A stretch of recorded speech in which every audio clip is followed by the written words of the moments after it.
नमस्कार, आप देख रहे हैं राष्ट्र प्रथम और मैं हूं आपके साथ में शोभित पाठक। न्यूज रूम लाइव में सभी दर्शकों का बहुत बहुत स्वागत है।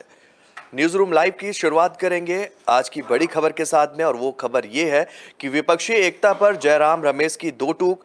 बोले, कांग्रेस के बिना दूसरा मोर्चा संभव ही नहीं है। कांग्रेस के वरिष्ठ नेता हैं जयराम रमेश। उन्होंने कहा है कि उनकी पार्टी को धुरी बनाए बगैर विपक्ष की एकता में यकीन करने वाले गैर भाजपा दल जो है वो खुशफहमी में है, मतलब वो खुश है, और वो कह रहे हैं कि अगर कांग्रेस टूट रही है और विपक्षी एकता जो कह रहे हैं वो दूसरा उसका स्वरूप हो सकता है, तो वो मुमकिन नहीं है। उन्होंने किसी पार्टी का नाम लिए बगैर कहा कि कई क्षेत्रीय दलों ने अपना स्वार्थ साधने के लिए कांग्रेस की पीठ में छुरा घोंपा है। तो इस वक्त की बड़ी खबर है, और इसी पर क्या कुछ अपडेट है हम जानेंगे हमारे साथी सहयोगी तुषार से। तुषार, क्या कुछ अपडेट है?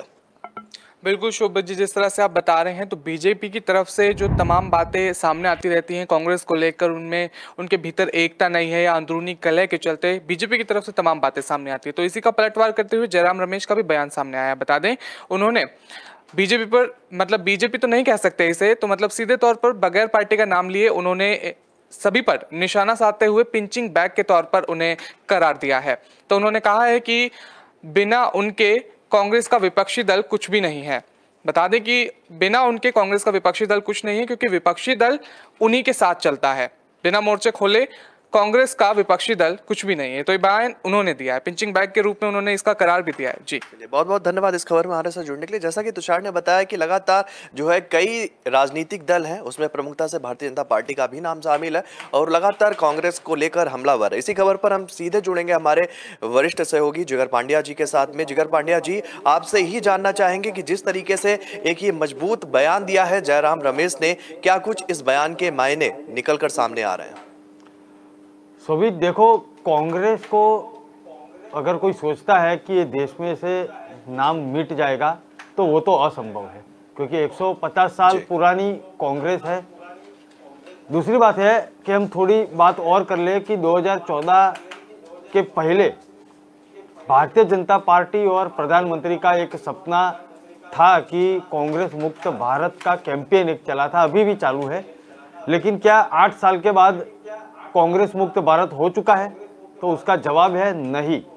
अब बात वो है कि कांग्रेस को कोई मिटा नहीं सकता, और बिना कांग्रेस के भारत की कल्पना नहीं की जा सकती।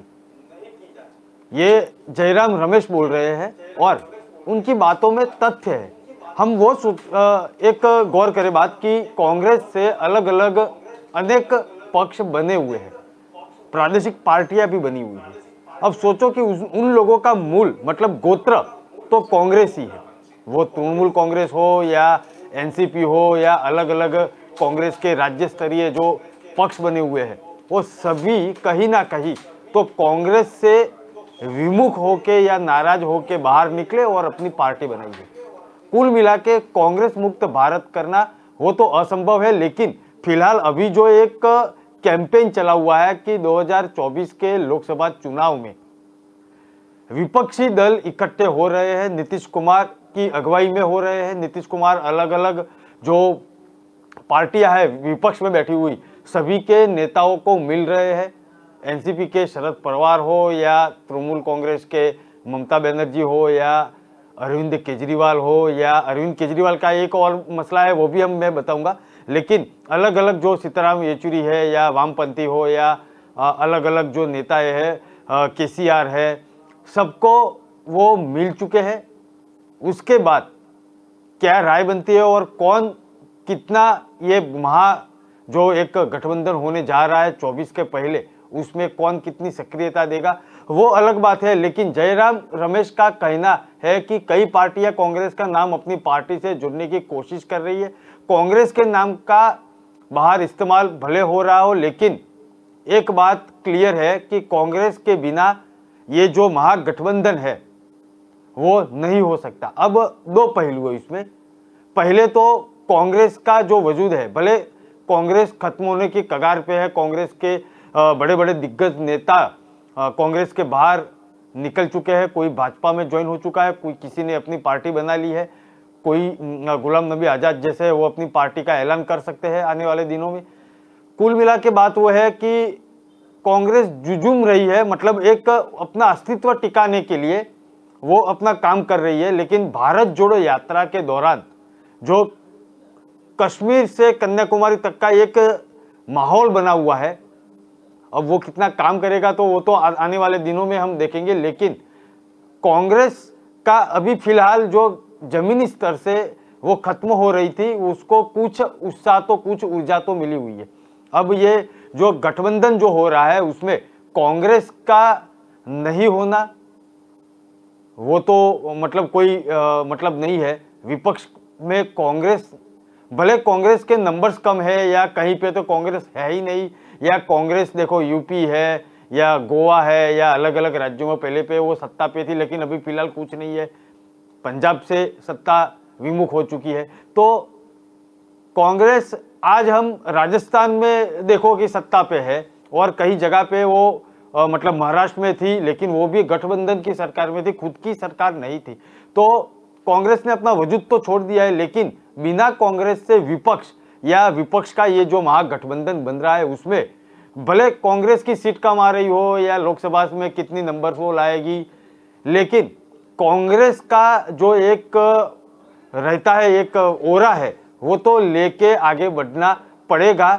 गठबंधन के लिए भी जरूरी है, वरना बिना कांग्रेस से तो देखो पिछली बार भी बहुत सारे गठबंधन बन चुके हैं और कहीं पे टिक नहीं पाए हैं। अब रही बात भाजपा की और उनके साथ आए हुए अलायंस की, तो वो भी अपना काम करेंगे। दोनों तरफ से फिलहाल तो अभी तैयारी हो रही है। प्रशांत किशोर ने तो पहले भी बोल दिया है कि ये चाय पे चर्चा हो रही है, उसका सिर्फ चाय पे मुलाकात हो रही है, चर्चा हो रही है। आने वाले दिनों में कौन उनके साथ जाएगा नहीं जाएगा वो तो बात की बात है, लेकिन शोभित एक बात क्लियर है कि कांग्रेस के बिना विपक्ष अधूरा है। जी शोभित। बिल्कुल, जैसा आपने बताया कि कांग्रेस के बिना विपक्ष अधूरा है, दूसरा सवाल भी निकल कर सामने आ रहा है, क्योंकि अभी कुछ दिनों बाद जो है कांग्रेस में राष्ट्रीय अध्यक्ष पद के लिए चुनाव होने हैं और उसको लेकर भी तमाम तरह की अटकलें और तमाम तरह की बयानबाजी भी है, वो सभी के सामने आती हुई दिखी थी। और इसी में एक और बात निकल कर सामने आ रही, वो ये है कि कांग्रेस अध्यक्ष पद की जिम्मेदारी संभालने के लिए राहुल गांधी पर दबाव बनाने की कोशिश की जा रही है। जहां पर कांग्रेस की सरकार है वहां पर भी कल बैठकों का दौर जारी था, और इसके बाद एक निकल के आ रहा है कि कुछ जो वरिष्ठ कांग्रेस के नेता हैं, जिसमें जयराम रमेश का भी नाम हम कर सकते हैं, पी चिदंबरम का भी नाम ले सकते हैं, और यहां तक कि भूपेश बघेल का भी नाम ले सकते हैं। अशोक गहलोत को हम इस वजह से दूर रख रहे हैं क्योंकि उम्मीद ये भी जताई जा रही है, अगर राहुल गांधी नहीं बनते तो उम्मीद है कि अशोक गहलोत जो है वो इस पद की कुर्सी पर विराजमान हो सकते हैं। तो इस बात पे हम बाद में बात करेंगे, लेकिन आपसे जानना चाहते हैं कि आपको ये लगता है कि जिस तरीके से 2019 में हार के बाद में राहुल गांधी ने कांग्रेस के राष्ट्रीय अध्यक्ष पद से इस्तीफा दिया, तो उसके बाद से वो फिर से इस कुर्सी पर बैठने के लिए मान जाएंगे?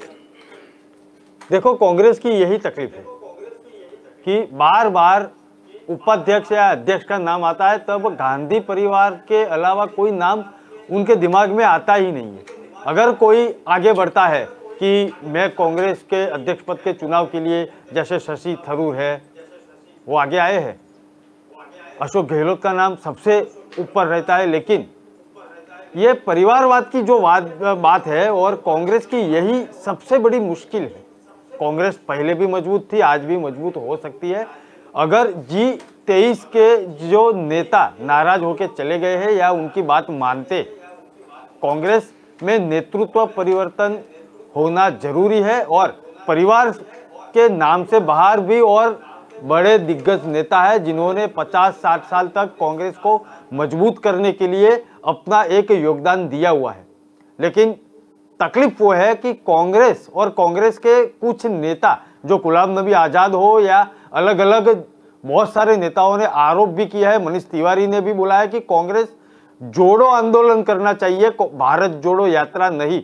और बाकी लोगों ने भी बहुत सारे कटाक्ष किए हैं, शाब्दिक बाण भी छोड़े थे, कांग्रेस के ही दिग्गज नेता थे। तो कुल मिला के बात वो है कि कांग्रेस के अभी भी कुछ नेता ऐसे हैं कि जो परिवार, गांधी परिवार के अलावा कुछ सोचते नहीं है। अगर गांधी परिवार के अलावा कुछ सोचने की उनकी ताकत को बढ़ावा मिलेगा तभी कांग्रेस मजबूत होगी। तो अगर राहुल गांधी अगर अध्यक्ष पद का मतलब वो ना बोल देते हैं तो भाई ना है, उनको नहीं बनाना है। दूसरे बहुत है दिग्गज नेता, जैसे अशोक गहलोत है या कर्ण सिंह जैसे है या गुलाम नबी भी आजाद से, अभी फिलहाल तो नहीं है, लेकिन ऐसे बहुत सारे नाम थे कि जो अध्यक्ष पद के लिए मतलब वो बखूबी से अपनी जिम्मेदारी निभा सकते थे, लेकिन वो लोग अभी फिलहाल तो नाराज चल रहे हैं। लेकिन अशोक गहलोत एक बहुत बड़ा नाम है, वो अध्यक्ष पद के लिए बहुत बड़ा काम कर सकते हैं।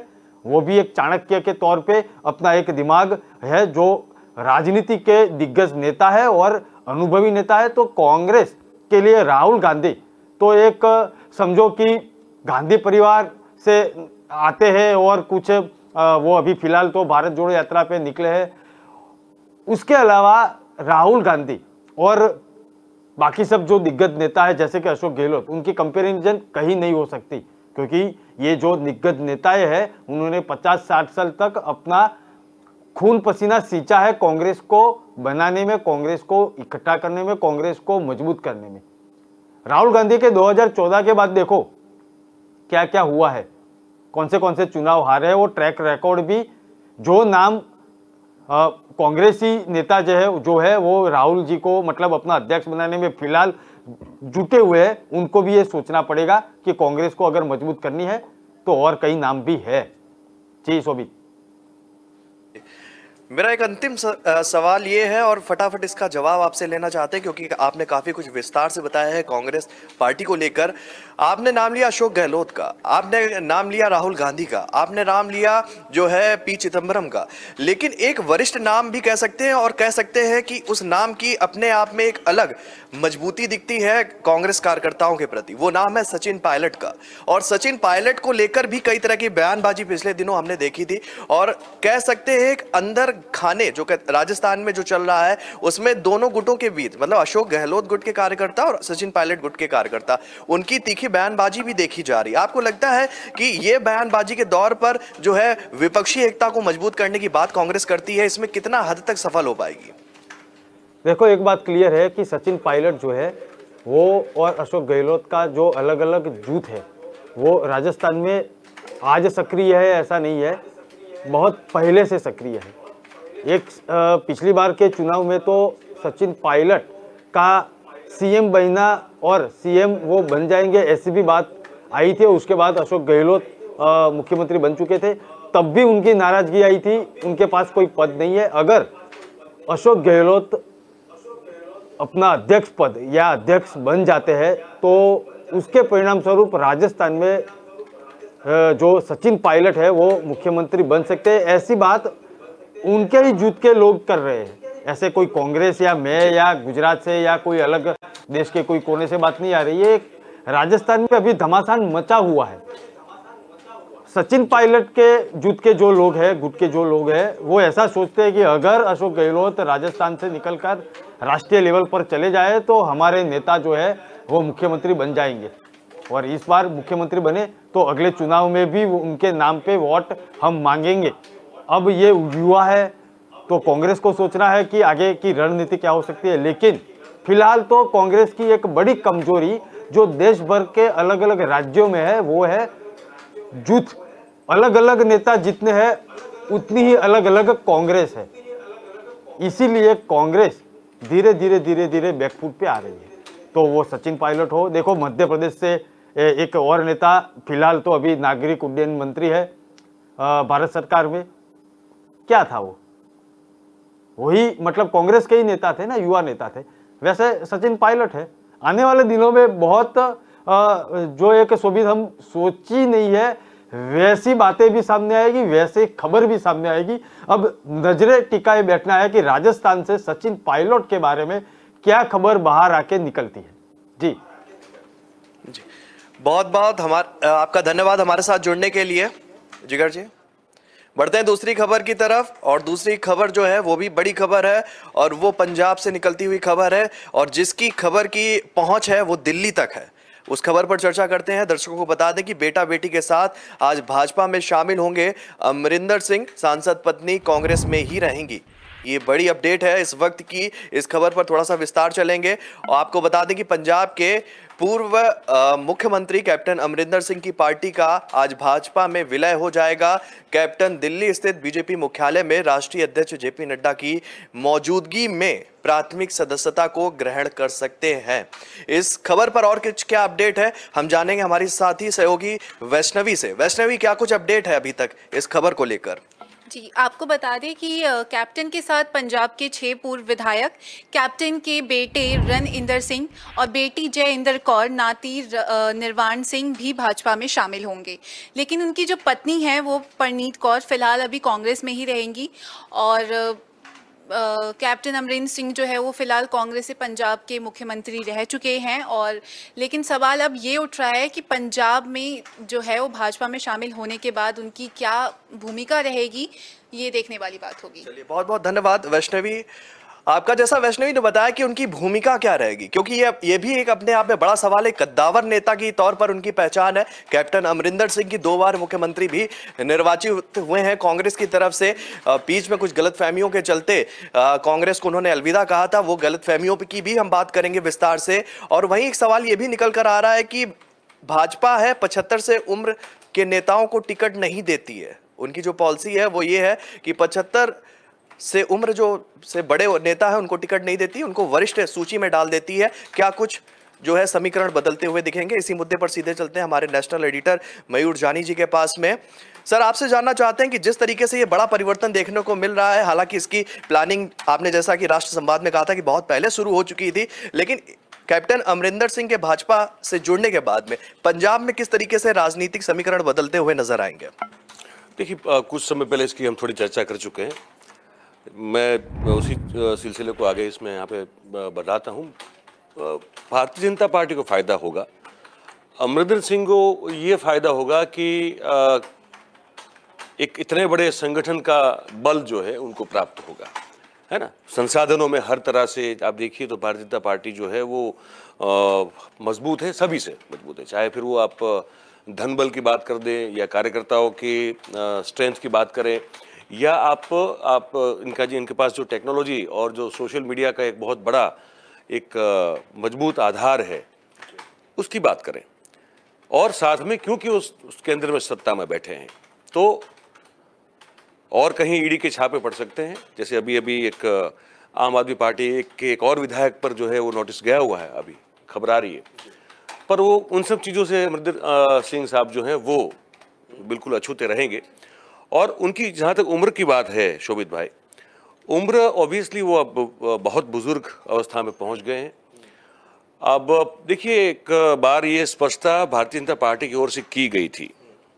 मुझे याद है कि कलराज मिश्र का मामला था और कहीं ऐसी बात आई थी कि अब 75 के बाद जो है लोगों को टिकटें नहीं दी जाएंगी, ठीक है।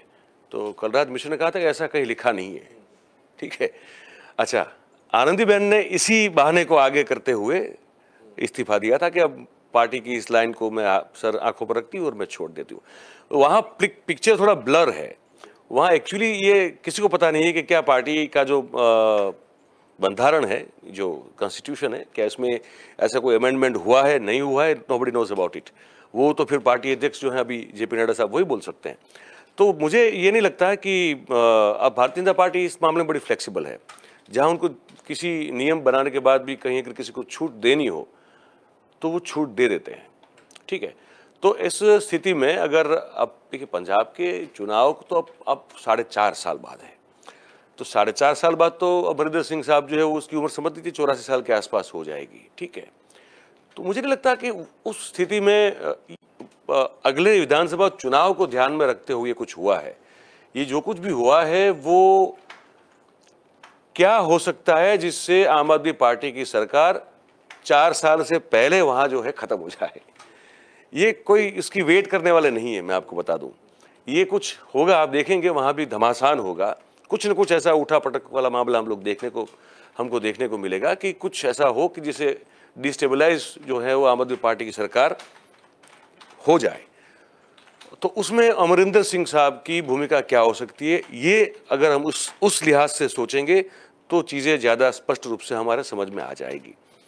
और दूसरी बात यह है कि लोकसभा के चुनाव आ रहे हैं। हालांकि पंजाब को इतना बड़ा राज्य है नहीं कि वहाँ कोई इतनी ज़्यादा तादाद में सीटें हों जिसको लेकर देश की राजनीति में जीत को लेकर कोई बहुत बड़ा उठापटक हो जाए, बदलाव हो जाए या कोई गंभीर प्रभाव उस पर पड़े। लेकिन फिर भी क्योंकि पंजाब बहुत ही सेंसिटिव एक स्टेट है हमारा, सरहद से बना हुआ है, और एक महत्वपूर्ण बात जिसको लोग आमतौर पर बात करते वक्त नहीं तवज्जो देते वो ये है कि देश की सेना में जितने लोग हरियाणा और पंजाब से और उत्तर प्रदेश से हैं, उतने लोग शायद किसी और राज्य से नहीं हैं, तो और राजस्थान, तो सेना का भी जो है वो एक नज़रिया हमको रखना पड़ेगा, देखना पड़ेगा, क्योंकि भारतीय जनता पार्टी की सरकार जब से बनी है केंद्र में, तब से आप देखेंगे कि सेना का बहुत बड़ा जो है एक एक्सपोजर बढ़ा है।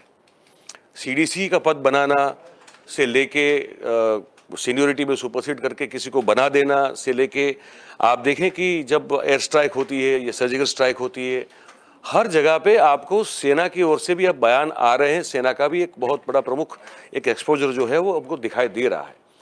तो इस मामले में भी एक कनेक्शन जो है पंजाब से आपको देखना पड़ेगा कि मैं इस पे ज़्यादा विस्तृत इसलिए नहीं बोल रहा हूँ क्योंकि कुछ चीज़ें ऐसी होती हैं जो समय से पहले अगर आप बोल दो तो वो उसका महत्व भी नहीं रहता है। पर मैं कह रहा हूँ ये एंगल ध्यान में रखना ज़रूरी है। और कैप्टन साहब खुद फौज में रह चुके हैं और जो सिख कम्युनिटी है वहाँ की, तो उन पर जो है आज भी कैप्टन साहब का बहुत प्रभाव है। तो आप जब ड्रग्स के मामले को देखते हैं, जब आप किसानी खेती बाड़ी को देख लेते हैं, वहाँ सबसे ज़्यादा यही है, किसान है बहुत मैक्सिमम मात्रा में, और फिर लोग जो है वो सेना में हैं। तो ये एक जो आदमी पंजाब की नस नस से परिचित हो, वाकिफ हो, ऐसे व्यक्ति का भारतीय जनता पार्टी में जुड़ना भारतीय जनता पार्टी के लिए फायदे कारक बिल्कुल हो सकता है।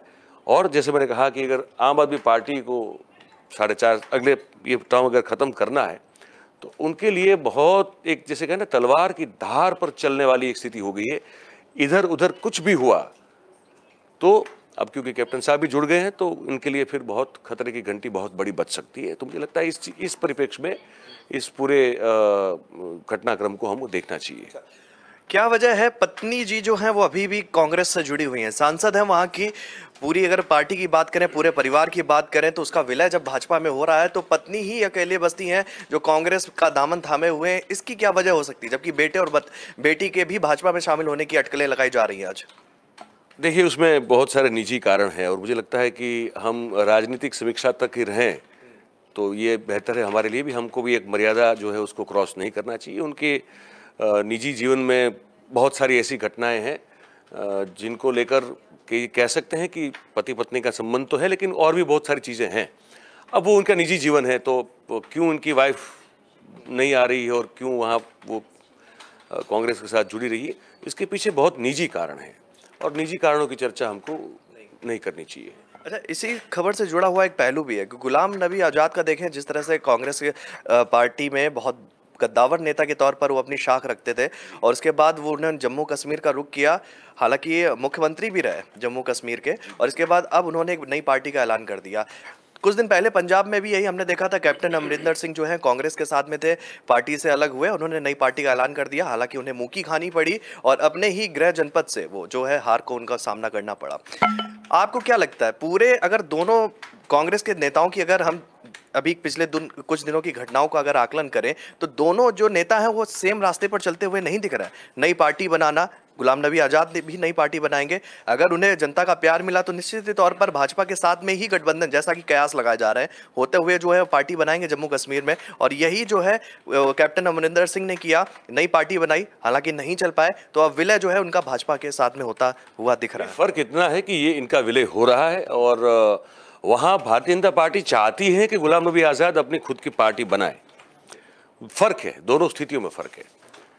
तो वहाँ उनको बनाने के लिए आज़ाद साहब को बहुत सारी जो भी सुविधाएं, समर्थन जो भी है वो भाजपा से मिलेगा। और पंजाब का मामला अलग है। तो पंजाब में ये अगर खुद अपने दम पर पार्टी बनाते तो उनका टिक पाना मुश्किल था, इसलिए इनका विलय जो है हो रहा है। दोनों अलग अलग चित्र हैं। तो वहाँ उनकी ज़रूरत है कि आज़ाद पार्टी बनाए, क्योंकि वहाँ दो ऑलरेडी ऐसे दल हैं जो नेशनल कॉन्फ्रेंस और पीडीपी जो प्रादेशिक हैं, जो मुस्लिम मेजॉरिटी जो इलाकों में उनकी सीटें आती है और उनको कश्मीरी मुस्लिम का बहुत ज़्यादा समर्थन, ये दोनों को आइदर और में मिलता रहता है। तो वहाँ अगर तीसरा अगर मुस्लिम नेता जो है वो अगर अपना एक प्रादेशिक पक्ष बनाता है तो वोट कहाँ से काटेगा? या तो पीडीपी से काटेगा या नेशनल कॉन्फ्रेंस से काटेगा। वो बीजेपी का वोट तो काटने वाला है नहीं, ठीक है। तो वहाँ ये ज़रूरत है उनकी। और यहाँ क्योंकि पंजाब में एक जो क्षेत्रीय दल हुआ करता था शिरोमणि अकाली दल, अब वो उस स्थिति में नहीं है जिसके साथ भारतीय जनता पार्टी सहयोग करके सरकार बनाती थी, जब भी बनती थी तब। पर वो खुद अब उस स्थिति में नहीं है कि वो पंजाब पर अपना प्रभुत्व जो है फिर से उस तरह से कायम कर पाए। और कांग्रेस और आम आदमी पार्टी ओबियसली तो वो दोनों जो है अब एक तरह से कह सकते हैं कि अब आम आदमी पार्टी भी कह रही है कि हम तो राष्ट्रीय पक्ष अब हैं, क्योंकि हमारी 2 जगह सरकारें हैं, तो वो बड़े राष्ट्रीय पक्ष हैं, वहाँ पे फिर छोटे प्रादेशिक पक्ष का वहाँ टिक पाना मुश्किल है। तो इसलिए वहाँ इनका विलय हो जाना है, वो दोनों के लिए अच्छी बात है। और वहाँ कश्मीर में आज़ाद साहब का एक प्रादेशिक पार्टी बनाना, वो भी आज के समय की ज़रूरत है और मांग भी है। अच्छा, एक इसी खबर से जुड़ा हुआ एक अंतिम सवाल है मेरा आपसे कि अमरिंदर सिंह खुद में अपने आप में एक बहुत बड़े कद्दावर नेता, उनका एक अपना कद है, सियासी कद है, और उन्होंने जब अपनी पार्टी बनाई तो उन्हें पूरी उम्मीद थी कि जो पंजाब की जनता है वो उन्हें पसंद करती है और निश्चित तौर पर जो चुनाव परिणाम आएंगे वो उनके पक्ष में आएंगे। हालांकि ऐसा नहीं हुआ।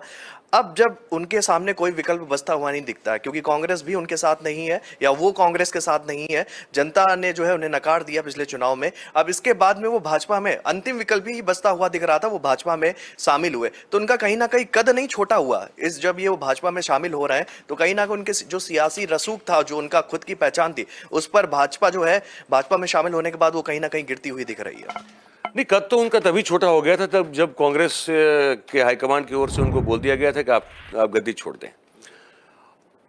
देखिए, यहाँ एक सिमिलरिटी आपको दिखेगी, समानता दिखेगी को 1996 में जब ये वाघेला साहब गुजरात में उन्होंने जब रिबेल कर दिया और अपनी पार्टी बना दी और भाजपा से ही जो है विधायकों को तोड़ के कांग्रेस के समर्थन से उन्होंने सरकार बना दी।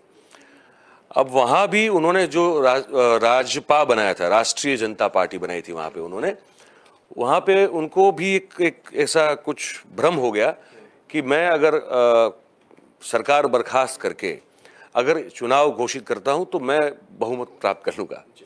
4 सीटें आई थी, कितनी? 4 आई थी। तो ये गलती कैप्टन साहब ने भी की और उनको लगा कि शायद लोग मुझे पसंद करते हैं, मेरी छवि पे ही कांग्रेस को वोट मिलते हैं, तो मैं अगर अपनी पार्टी बनाऊंगा तो हो सकता है कि मैं कुछ हासिल कर लूँगा। पर वो वहाँ भी नहीं हुआ, ना इससे पहले गुजरात में हो पाया था और यहाँ भी नहीं हो पाया। ठीक है, और अगर देखें तो ये कहीं नहीं हो पा रहा है। देखिए, शरद पवार भी जो है वो एनसीपी बना के कभी अपने दम पर कभी सत्ता में नहीं बैठ पाए, महाराष्ट्र में नहीं बैठे कभी। ठीक है, तो वहाँ वो नहीं हो पा रहा है। हाँ, वो यूपी में हो रहा है, हमने देखा है आज तक, वो बिहार में होता हुआ हमने देखा है, पश्चिम बंगाल में हमने होता हुआ देखा है, उड़ीसा में हम देख रहे हैं, तमिलनाडु में देख रहे हैं, हम केरल में भी देख रहे हैं इस चीज़ को, हमने इस चीज़ को आंध्रा और तेलंगाना में भी देखा है।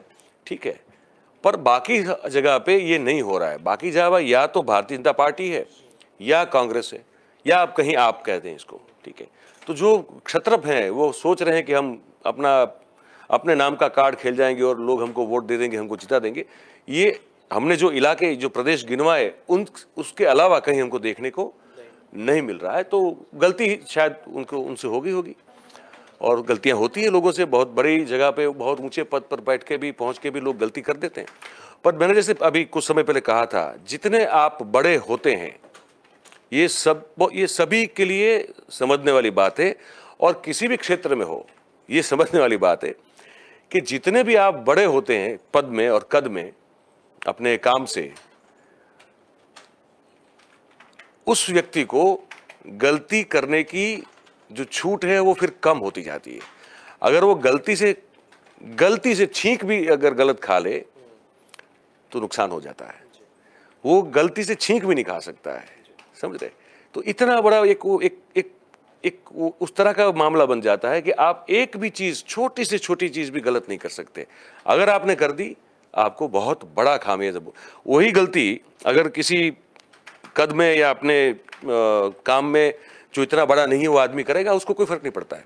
लेकिन आप एग्जांपल देता हूँ मैं, फॉर एग्जांपल कि अगर कोई भी कंपनी का सीईओ जो है अगर एक छोटा सा एक गलत निर्णय ले लेगा, या कोई चैनल का एडिटर जो है कुछ उसने चला दिया गलत, छोटी सी बात हो गई, उससे क्या होता है? असर पूरी संस्था पे पड़ता है ना। अब उसी संस्था का कोई क्लर्क हो या टाइपिस्ट हो या कोई जूनियर लेवल का व्यक्ति हो, वो आप बताओ कितनी बड़ी गलती करेगा, तब वो कंपनी डूब जाएगी। कुछ नहीं होता है।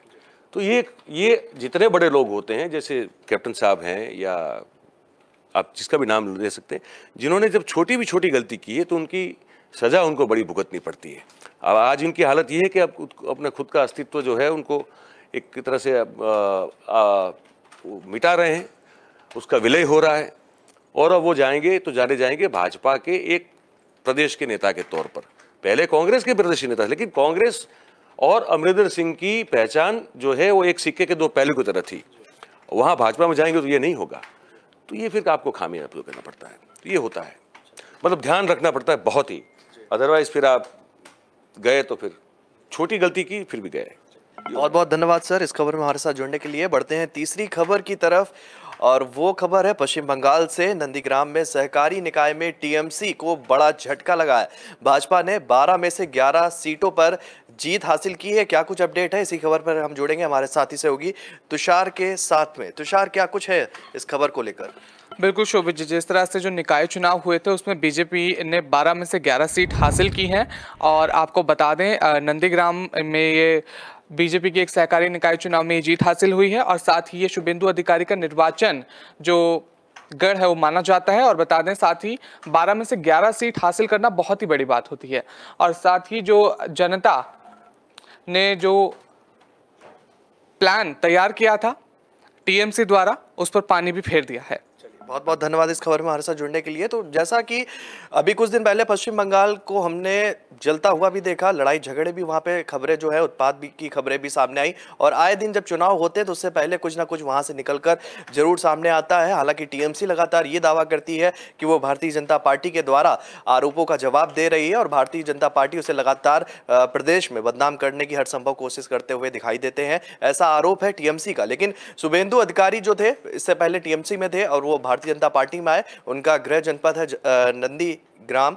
वहां पर जिस तरह के जो चुनाव अभी हाल में हमने देखने को मिले थे, वहां पर उन्होंने ममता बनर्जी को हराया था, और इसके बाद में फिर पार्टी और सत्ता फिर जो उलटफुलट देखा, उसका ताजा उदाहरण जो था वो ममता बनर्जी फिर से मुख्यमंत्री बनी। इसी खबर पर हम विस्तार से चलेंगे हमारे नेशनल एडिटर मयूर जानी जी के पास में। सर, क्या कहेंगे, जिस तरीके से 12 में से 11 सीटों पर जीत हासिल की है, निश्चित तौर पर भाजपा का जो है उत्साह पश्चिम बंगाल में फिर से बढ़ता हुआ दिखाई दे रहा है? मैं इसको इतना बड़ा नहीं देख रहा हूँ। सुनिए, एक छोटी एक जनपद की बात कर रहे हैं, उसमें भी सहकारी एक संस्था है, उसमें चुनाव हो रहा है, और वो जनपद साहब शुभेंदु अधिकारी का है।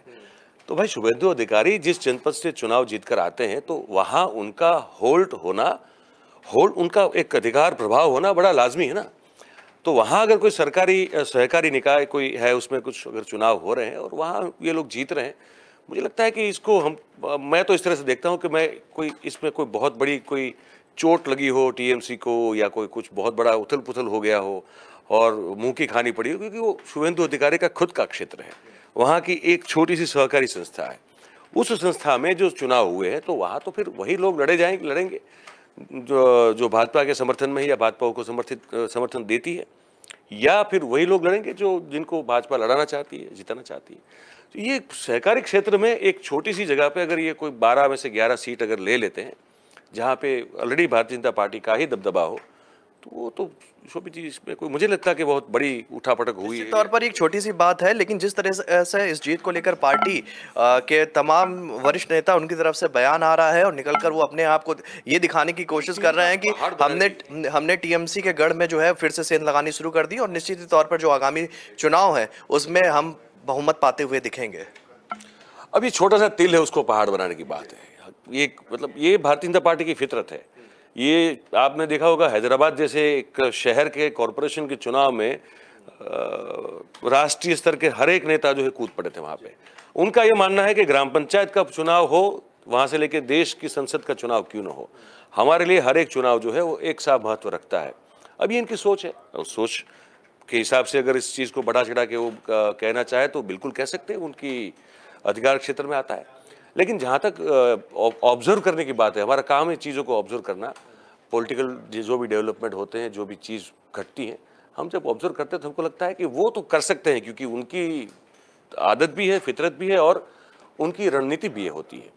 पर जहाँ तक हम जहाँ बैठे हैं, जो बिल्कुल एक ऑब्जर्वर की भूमिका है, निरीक्षक की भूमिका होती है, वहाँ बैठ के जो हमको लगता है वो ये है कि कोई इतनी बड़ी बात नहीं है। ये जैसे मैंने कहा, एक छोटा सा तिल है, उसका पहाड़ बना के पेश कर रहे हैं कि देखिए हमने ये कर दिया, वो कर दिया। पर इतना कुछ बड़ा हुआ नहीं वहाँ पे। जी, बहुत बहुत धन्यवाद सर इस खबर में हमारे साथ जुड़ने के लिए। तो जिस तरीके से बीजेपी अपने चुनाव को लेकर जो है पार्टियों में जान फूंकने का काम कर रही है, आपको बता दें कि अधिकारी ने 2021 के विधानसभा चुनाव में नंदीग्राम से ही मुख्यमंत्री ममता बनर्जी को हराया था और जिले के एक अधिकारी ने बताया कि टीएमसी ने केवल एक सीट जीती है। सहकारी निकाय का चुनाव रविवार को हुआ था और इस दौरान दोनों दलों के बीच झड़पें की खबर भी सामने आई थी और इस बीच एक विजयी भाजपा उम्मीदवार ने आरोप लगाया था कि टीएमसी ने मतदान को बाधित करने के लिए बाहरी लोगों को लाने की कोशिश की है, लेकिन आम मतदाताओं ने उनके गेम प्लान को विफल कर दिया है। तो ये बड़ा आरोप जो लगाया गया था भारतीय जनता पार्टी की तरफ से, हालांकि कह सकते हैं कि इन सीटों पर पहले टीएमसी का कब्जा था, लेकिन भारतीय जनता पार्टी के जो वरिष्ठ नेता हैं, उनकी जो पश्चिम बंगाल के भारतीय जनता पार्टी को रिप्रेजेंट करते हैं, कह सकते हैं प्रवक्ता हैं, उनकी तरफ से इस जीत के बाद एक सार्वजनिक बयान भी साझा किया गया और बयान में कहा गया कि निश्चित तौर पर ये जो चुनाव है वो छोटे स्तर का चुनाव है, लेकिन भारतीय जनता पार्टी लगातार अपने कार्यकर्ताओं के द्वारा प्रदेश के अंदर अथक प्रयास कर रही है, अथक परिश्रम कर रही है, जिसके बाद जो है हम धीरे धीरे एकानेक से कह सकते हैं सीढ़ियां चढ़ते हुए दिखाई दे रहे हैं। और निश्चित ही ये जो चुनाव है वो छोटे स्तर का था, लेकिन हमने जीत हासिल की और इतने बड़े अंतर से जीत हासिल की है, इसकी हमें उम्मीद भी नहीं थी। हालांकि हम इस कार्यकर्ताओं को लेकर, इस जीत को लेकर बहुत बहुत सभी को बधाई देंगे, ऐसा प्रवक्ता के द्वारा कहा गया था। अब देखने वाली बात यह होगी कि पश्चिम बंगाल में इस जीत को भारतीय जनता पार्टी कितना भुनाने में सफल होती है। बढ़ती चौथी खबर की तरफ, वो चौथी खबर है यूपी सरकार का बड़ा फैसला आया है। लखनऊ के कई पार्कों और चौराहों के नाम बदल दिए गए।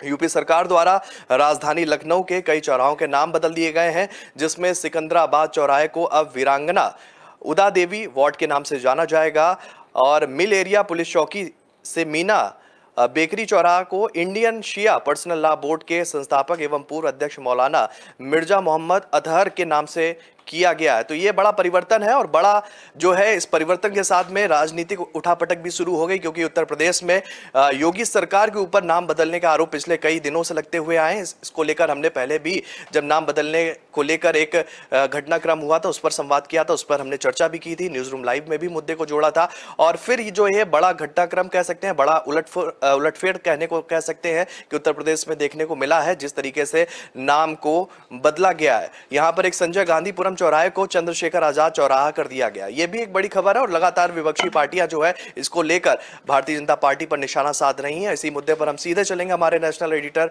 मयूर जानी जी के पास में। सर, क्या कुछ कहेंगे जिस तरीके से फिर से एक बार इस राजनीति में नाम बदलने की राजनीति ने तूल पकड़ लिया है, क्या कुछ कहेंगे?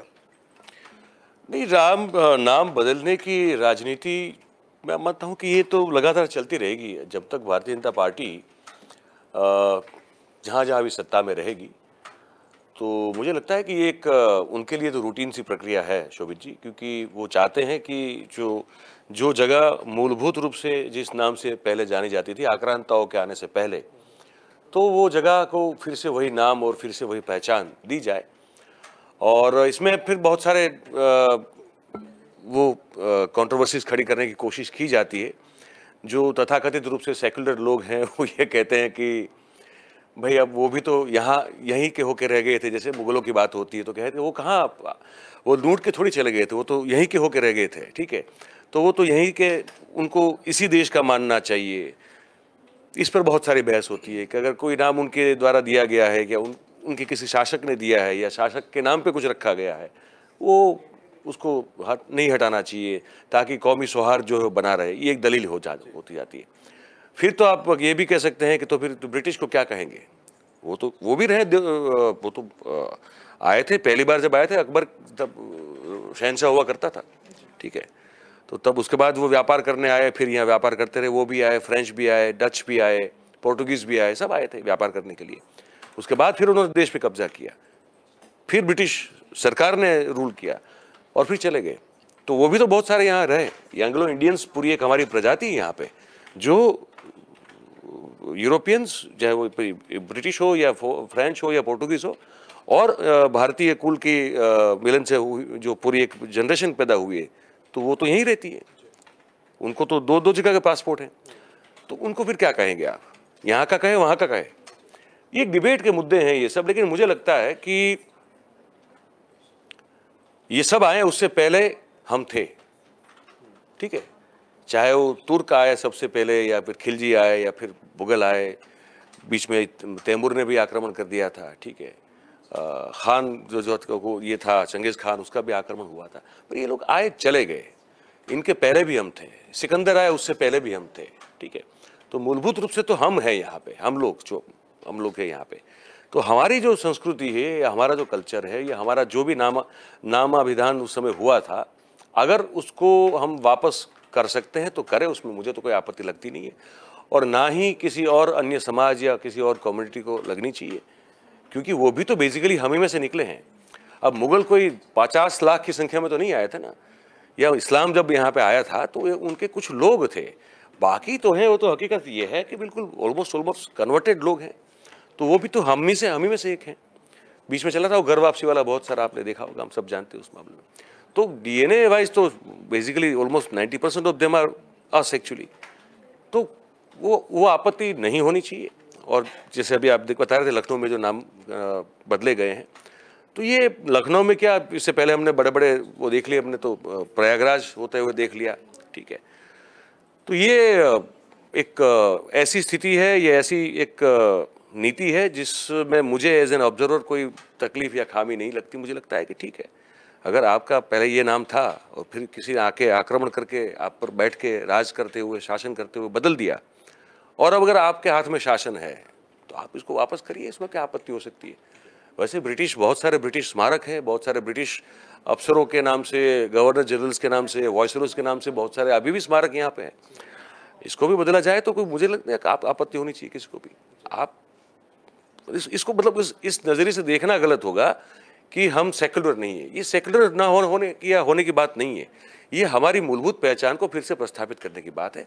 अगर ये होता है और उससे अगर कोई सम्मान या स्वमान बढ़ता भी है तो कोई गलत बात नहीं है उसमें। विपक्षी सरकार लगातार नाम बदलने की प्रक्रिया को लेकर सरकार को घेरती हुई नजर आ रही है, और उन्होंने आरोप लगाया है कि लगातार सरकार जो है विकास के मुद्दे को नहीं उठा रही है, जनता के बीच नहीं जा रही, जनता की समस्याओं को सॉल्व करने की कोशिश नहीं कर रही, वो इन सब पचड़ों में पड़कर जो आपसी सौहार्द उसको बिगाड़ने की कोशिश कर रही है, और उसके लिए बढ़ता हुआ एक कदम भी दिखाई दे रहा। क्या कहेंगे उनके इस आरोप का? जो मैं अभी कह रहा था कि मुझे लगता है कि ये सोच ठीक है। आप एक तो गलत इतिहास पढ़ाते हो।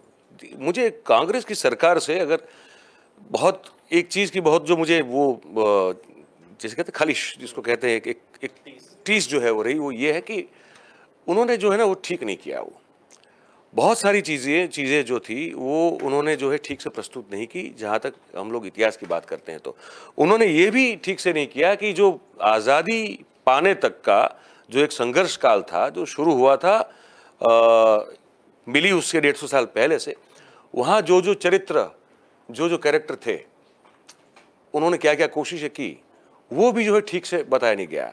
आपने बस ये बताने की कोशिश की कि महात्मा गांधी इसके ये थे, लीडर थे, और उनकी अगुवाई में नेहरू साहब और बाकी सब ने थोड़ा बहुत कुछ जो भी मेहनत, बाकी सब जो हीरोज हमारे थे उसके बारे में कुछ नहीं बताया जा रहा है। तो एक बड़ी टीस है, इस चीज़ को लेकर गुस्सा भी है मन में थोड़ा कि ये ठीक नहीं किया ना इन लोगों ने। और उस समय क्या था कि क्योंकि हम लोग जो है वो रशिया के साम्यवाद से प्रेरित थे, तो हमने कम्युनिज्म को, ये साम्यवाद को हमने एक्सेप्ट नहीं किया था एज ए साम्यवाद, लेकिन हम समाजवाद की ओर चले गए, तो उसका एक अलग सा एक लिबरल फॉर्म हो जाता है समाजवाद, सोशलिज्म। और इसीलिए इस देश में जो कम्युनिज्म है, कम्युनिस्ट पार्टी है, उनका एक हद तक दबदबा रहा, ठीक है। और उनको भी जो है ये इतिहास कभी ठीक लगा नहीं, या तो उनको लगा नहीं कि इसको ठीक से पढ़ाया जाए, और उसके चलते बहुत सारी चीज़ें हम लोग ऐसी नहीं पढ़ पाए हैं जो हमको पढ़नी चाहिए थी, या आज की जनरेशन भी जो एक्चुअली उनको पढ़नी चाहिए। तो ये अगर सोच आपकी रहे तो साथ में फिर ये सोच भी रहना आपका बिल्कुल जायज़ है कि भाई अब है सेकुलर सोच रखते हैं, अब वो आए थे, अब वो तुगलक मार्ग भी हो सकता है, वो ये मार्ग भी हो सकता है, ठीक है, रखने दे, क्या फ़र्क पड़ता है। अगर ये हम इसको कंटिन्यू करेंगे तो हम उदार दिखेंगे। यहाँ मुझे लगता है उदार दिखना बहुत ज़रूरी नहीं है। यहाँ पे आपकी जो असल पहचान है, अगर उसको आप फिर से उजागर कर सकते हैं तो करना चाहिए। और विपक्ष को एक बार फिर से सोचना चाहिए कि देश की जनता किन मुद्दों पर आहत होती है, किन मुद्दों पर वो जुड़ती है। और अगर जोड़ने का काम भारतीय जनता पार्टी जान रही है और विपक्ष नहीं जान रहा है, तो यही सब मुद्दे हैं जहाँ पे जनता जो है वो कहती है कि नहीं हम बीजेपी के साथ हैं, समझ रहे हैं। और ये सब मुद्दे हैं जहां पर जनता कहती है कि विपक्ष कितने भी महंगाई की बात कर ले, लेकिन यहां वो नहीं खड़ा है तो हम इसको वोट नहीं देंगे। ये समझना विपक्ष के लिए बहुत जरूरी हो जाएगा। अच्छा, एक अंतिम सवाल आपसे ही पूछना चाहेंगे। देखिए, विपक्षी दल की जो राजनीति करते हैं, राजनीतिक दल, वो उनका एक मतलब कह सकते हैं प्रचलन सा है, या कह सकते हैं उनकी उन्हें वो ज़रूरत लगती होगी। महंगाई का मुद्दा, जनता की बात करते हैं, जनता के लिए बोलते हैं कि वर्तमान सरकारें काम नहीं कर रही है, लेकिन इस लीग से हटकर काम करती हुई दिख रही है आम आदमी पार्टी। आम आदमी पार्टी का जो है गोल जो है वो एक अलग गोल है। वो लगातार किसी तरह पर कटाक्ष नहीं करती है। वो कटाक्ष तभी करती है जब जैसे ईडी की रेड पड़ी और इसके बाद उनके मुद्दों में ये शामिल था। वो भ्रष्टाचार, ईमानदारी और कह सकते हैं देश हित की बातों को लेकर आगे बढ़ते हुए दिख रहा है। और जो विपक्षी अन्य खेमे हैं, अन्य दल हैं, वो लगातार वो पुराने ही मुद्दों को उठाकर आगे चल रहे हैं, जिनका अभी तक जो है हल होते हुआ नहीं दिख रहा है। तो आपको क्या लग रहा है कि किस तरीके से आम आदमी पार्टी को कंपेयर करें कि वो उसकी विकास की और विचार की सोच क्या बनती हुई दिख रही है? देखिए, आम आदमी पार्टी एक ऐसी पार्टी है जो एक अजब सा एक सम्मिश्रण, एक घोल है अजब सा, जो और कोई विपक्ष नहीं कर पा रहा है। आम आदमी पार्टी को आप ये भी नहीं कह सकते कि ये हिंदुत्ववादी नहीं है। भाई, वो हनुमान मंदिर दर्शन करने जाते हैं, हनुमान चालीसा का पाठ पढ़ाते हैं, बुजुर्गों को तीर्थ यात्रा करवाते हैं। अब ये तो आप धर्म और हिंदुत्व के आधारित बात कर रहे हैं। साथ में आम आदमी पार्टी फिर अपने आप को कट्टर ईमानदार कहती है। फिर वो डेवलपमेंटल मुद्दों पर, एडमिनिस्ट्रेटिव ट्रांसपेरेंसी पर बात करती है। तो वो फिर हो जाती है प्योर मुद्दा, उन मुद्दों के आधारित वो बातचीत हो जाती है या अपनी बात वो रख पाती है जो सीधे जनता की सुविधाओं से जुड़े हुए मुद्दे हैं। अब क्योंकि वो हिंदुत्ववादी भी है, अच्छा, वो मुस्लिमों की कोई घोर निंदा नहीं करती है, कभी भी नहीं करती है, लेकिन जय हनुमान बोलती है, ठीक है। अच्छा, उनके जय हनुमान से मुसलमानों को डर नहीं लग रहा है, जबकि भारतीय जनता पार्टी के जय श्री राम से उनको डर लग रहा है। तो वहां उन्होंने कुछ एक बीच में अनुकूलन और संतुलन साधते हुए कुछ ऐसा रास्ता अपने लिए वो बनाने की कोशिश में लगी हुई है, जहां पे वो हिंदुत्ववादी भी है, जहां पे वो सेक्युलर भी है, और साथ में वो अपने आप को जनता के सभी ऐसे मुद्दे जहां पे जनता को राहत की जरूरत है वो देने का वादा करती हुई भी पार्टी वो दिखाई देती है। और इसीलिए मैं कहता हूं कि एक अजब सा मिश्रण है, अजब सा घोल अपने आप को बना के जनता के समक्ष जो है वो प्रस्तुत करने में अब तक कामयाब होती हुई बिल्कुल नजर आ रही है। बिल्कुल बिल्कुल। बहुत बहुत धन्यवाद सर, हमारा इन सब मुद्दों पर जुड़ने के लिए। तो सीधी तौर पर कह सकते हैं कि जिस तरीके से नाम बदले गए चौराहों के, और उन नाम बदलने को लेकर फिर से उत्तर प्रदेश की राजनीति जो है फिर से एक बार गर्म होती हुई दिख रही है। और कुछ नामों में पिछली बार देख सकते हैं बड़े नामों को भी बदला गया, कुछ जिलों के नाम बदल दिए गए थे, जिसको लेकर योगी सरकार जो है निशाने पर आ गई थी। हालांकि उनकी एक अलग सी अपनी टैगलाइन है और उस पर वो चलते हुए दिख रहे हैं। उनका ये मानना है कि जो हमारी पुरानी धरोहरें हैं, जो हमारे पुराने नाम थे, उनको फिर से ही हम बहाल कर रहे हैं, इसमें कोई हम नया काम नहीं कर रहे हैं। और इससे जनता की भावनाओं को खुशी मिल रही है। वो भी चाहते हैं कि जो पुरानी धरोहरों के नाम थे, जिनके जरिए वो विख्यात थे, वो पहचान फिर से पुनर्जीवित हो सके, उसी के लिए प्रयास किया जा रहा है। अब देखने वाली बात ये होती है कि राजनीतिक समीकरण जो है वो बिगड़ते हुए दिखते हैं, बनते हुए दिखते हैं। अखिलेश यादव का पैदल मार्च भी बनता हुआ दिखेगा। अब उस पैदल मार्च में जो है लगातार किस तरीके से वो जनता को साधने की कोशिश करते हुए समझ में आएंगे। और लगातार कई मुद्दे भी हैं जो इसके बीच में निकलकर भी वो उठाते हुए दिखेंगे। हालांकि पैदल मार्च की कोई ज़रूरत राजनीतिक दल जो है वो कहते हैं कि नहीं थी, लेकिन पैदल मार्च में अपने आप में भी एक अलग सा जो है अपने आप को दिखाने की कोशिश कर रहे हैं। हालांकि समाजवादी पार्टी का हम लोगों ने साइकिल मार्च देखा था। अभी मुझे क्योंकि वो अपडेट देख रहा था, मैंने कहा थोड़ा टाइम बचा है, थोड़ी बात कर ले हम लोग। ये दुर्गेश पाठक हैं, हाँ, अब उनको बुला दिया है। वो लिकर कांड जो तथाकथित रूप से कहा गया है, तो उस कांड में अब इनको बुला दिया गया है। हालांकि हमारा कार्यक्रम पूरा होने की तैयारी में, लेकिन ये मुझे लगा कि थोड़ी इस पर 2 मिनट के लिए बात कर लेनी चाहिए, क्योंकि अब देखिए एक के बाद एक। अब अमानतुल्लाह खान जो है वो तो अब धरे गए, वो वक्फ वाला भी मामला आ गया उसमें कि जो वक्फ बोर्ड है उसमें भी कुछ उन्होंने ऐसा कुछ काम किया है जो नियम के विरुद्ध है। अब ये दुर्गेश जी को बुला लिया गया। अब उन पर वो है कि आपने जो ये जो पूरा आबकारी घोटाला जो बताया जा रहा है कि हो रहा है, उस घोटाले में आपकी भी भूमिका है। तो एक के बाद एक आप देखिए, आम आदमी पार्टी दिल्ली के विधायक जो है उनको एजेंसीज के द्वारा जो है वो कुछ ना कुछ चक्कर में उनको बुलाया जा रहा है, गिरफ्तार भी किया जा रहा है। अब ये दुर्गेश जी की बारी है, अब देखते हैं कि ये सिसोदिया तक कैसे और कब पहुंचता है। तो मैंने कहा बीच में एक थोड़ा टाइम लेके आपको बता दें दर्शकों को कि ये हो रहा है। चलिए, तो जिस तरह से एक बड़ी अपडेट पर अभी चर्चा की कि दुर्गेश पाठक को तलब कर लिया गया, तो फिलहाल न्यूज़ रूम लाइव में समय हो चुका है, तो हम इस खबर पर आगे चर्चा करेंगे। हम जनता को बताना चाहेंगे, दर्शकों को अपने बताना चाहेंगे कि 4 बड़ी खबरों पर हम रोज बात करते हैं। कल फिर 4 बड़ी खबरों को लेकर आप सभी के सामने हाजिर होंगे। फिलहाल न्यूज़ रूम लाइव में आज के लिए इतना ही। कल हम फिर हाजिर होंगे 12 से 1 बजे के बीच में दिन की 4 बड़ी खबरों के साथ। दर्शकों को बताना चाहेंगे कि अगर वो देश और दुनिया से जुड़ी हुई तमाम खबरों को विस्तार से जानना चाहते हैं तो वो हमारी वेबसाइट www.kalamkartavya.com पर जाकर खबरों को देख सकते हैं। नमस्कार।